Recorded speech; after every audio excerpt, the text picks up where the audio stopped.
दोस्तों, पाकिस्तान और तुर्की के पैरों तले जमीन खिसक गई है क्योंकि भारत और इजराइल ने मिलकर वो मास्टर स्ट्रोक मारा है जिससे पूरा एशिया हिल गया है। अब इजराइल की सबसे घातक एयर लोरा और आइस ब्रेकर मिसाइलें सीधे भारत की फैक्ट्रियों में बनेंगी। और ये सिर्फ खबर नहीं, दुश्मनों के लिए साक्षात मौत का फरमान है। सोचिए, तुर्की के ड्रोन और पाकिस्तान के फाइटर जेट्स अब हवा में ही राख हो जाएंगे क्योंकि मेक इन इंडिया के तहत अब हमें किसी से भीख मांगने की जरूरत नहीं, हम अपनी सुरक्षा खुद डिजाइन करेंगे। ये मिसाइलें इतनी सटीक हैं कि दुश्मन को संभलने का मौका तक नहीं मिलेगा। और ये टेक्नोलॉजी ट्रांसफर वाली डील है, यानी अब रिमोट कंट्रोल पूरी तरह हमारे हाथ में होगा।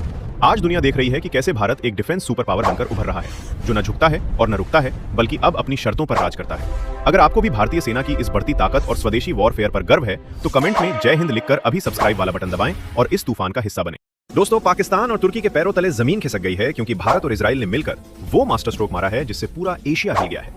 अब इजराइल की सबसे घातक एयर लोरा और आइस ब्रेकर मिसाइलें सीधे भारत की फैक्ट्रियों में बनेंगी।